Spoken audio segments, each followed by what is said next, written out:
Welcome to our group Checkmate. In this video, I'm just going to be talking about our Docker desktop application, which you will need to run Docker. So I'm just going to take you through that quickly. Just Google Docker desktop and download this application, and just follow the rough, easy steps to set it up. So here you can see you got your volumes, you got your images, and you got your containers.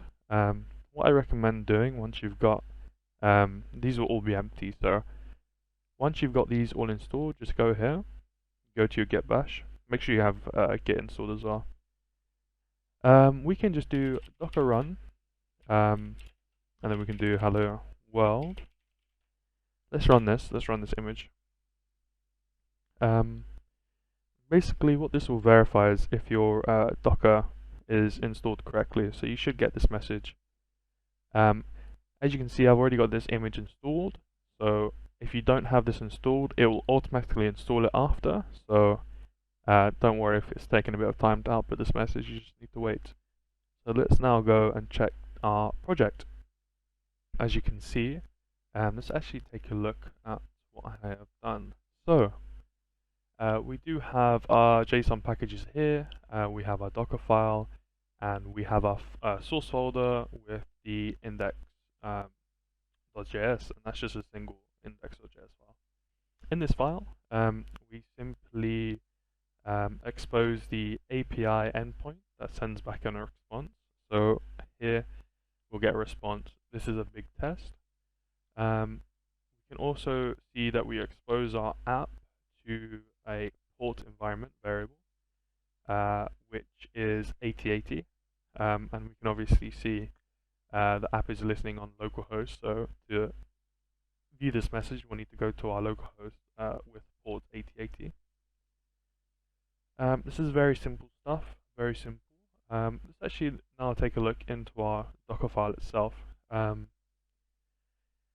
this is basically instructions for the Docker file. So the what we're looking here is this is our first instruction basically, and this is our containing our specific base image that we want to go ahead and use for node version 12, which is our base image. This will give us everything we'll need to start working with the node environment.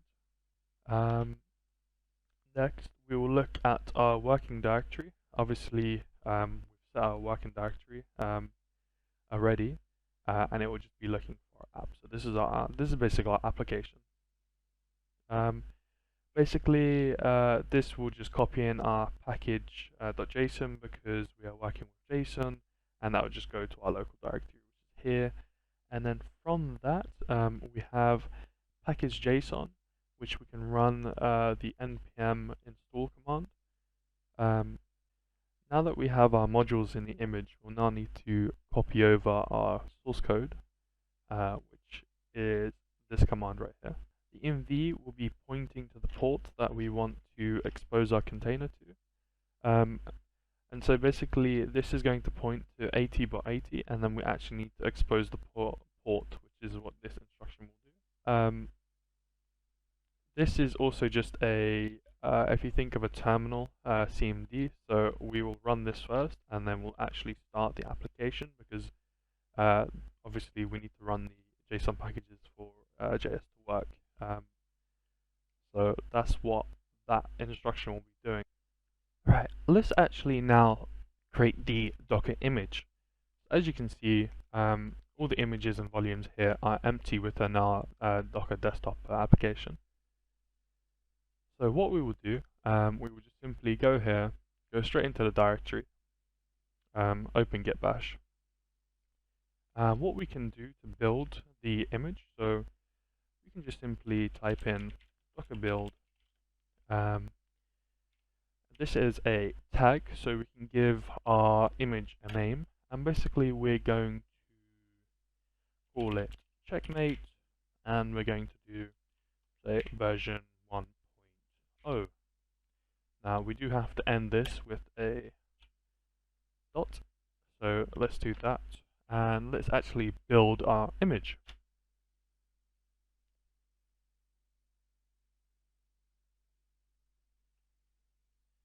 Now it does take a second for it to be done because it will start downloading.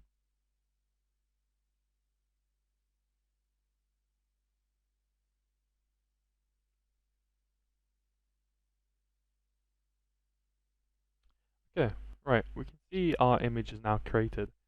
And you can see via the Docker container. So a Docker container, or sorry, not Docker container, but the Docker file.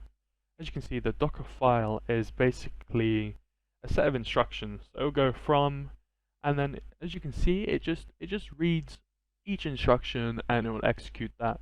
So it's very simple stuff. A Docker file is just a set of instructions to run your application.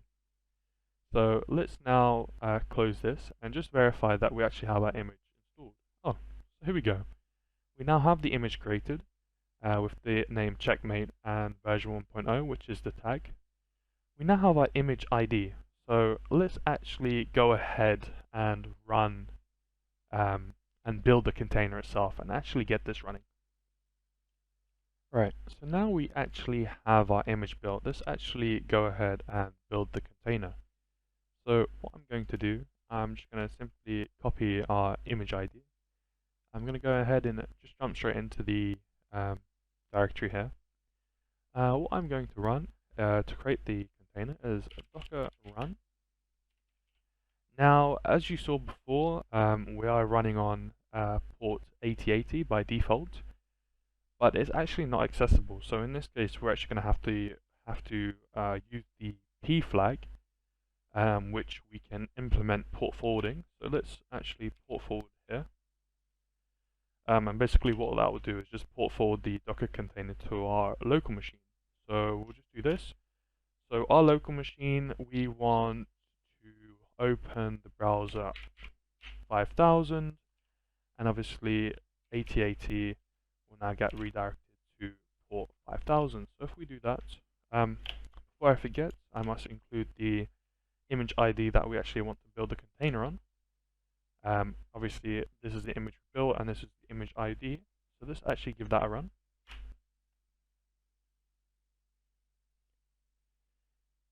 As you can see, the Docker started, and the app is listening on 8080. And obviously, don't be alarmed.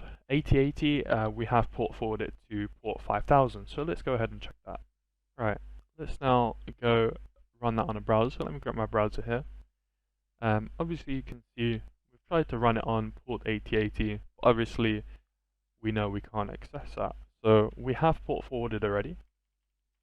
So this now run to localhost 5000, and here we go. We can see the container is successful. We can see our API endpoint that sends back a message response, which this is a big test. We can actually now go into our Docker desktop and actually see our container running, and obviously it's running on port 5000. I could have given this a tag. If you don't give it a tag, it will generate a random name, but that's not to worry here. And with this, we can actually jump straight into the execute of the application, and we can restart and stop it and delete. We can actually click into it, and we can actually see all the logs here. So we can see all the logs the container generates. We can also inspect where the path is, version, and port, and we can actually see the status of the CPU usage and memory usage. So that is a successful test of running Docker. I hope you enjoyed this little demo here.